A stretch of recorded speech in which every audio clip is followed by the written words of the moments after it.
खबरें जो आपको सीधे जोड़ती हैं हमसे, जिनका आपकी जिंदगी पर होता है सीधा असर। खबरों की वही तस्वीर, बिना बदले बिना डरे, जज्बा सच का लिए, सच दिखाते हैं।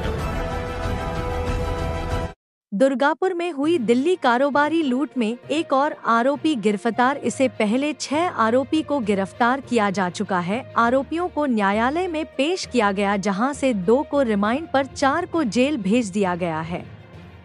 जांच के दौरान एक आरोपी मधुसूदन का नाम आया था, जिसको आज गिरफ्तार कर लिया गया है। बताया जा रहा है कि मधुसूदन का बैंक अकाउंट को यूज कर 1 करोड़ 1 लाख की रकम को 3 से 4 भागों में भेजा गया था। पश्चिम बंगाल से नीमई दास की रिपोर्ट।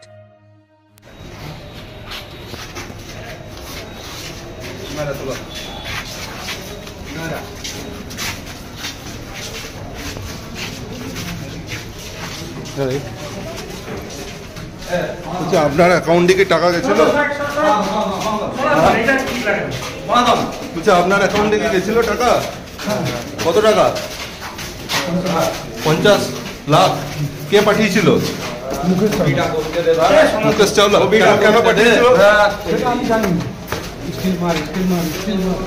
মানে আপনার অজান্তেই চলে গেছিল? কে ঠাকুরদারা কে?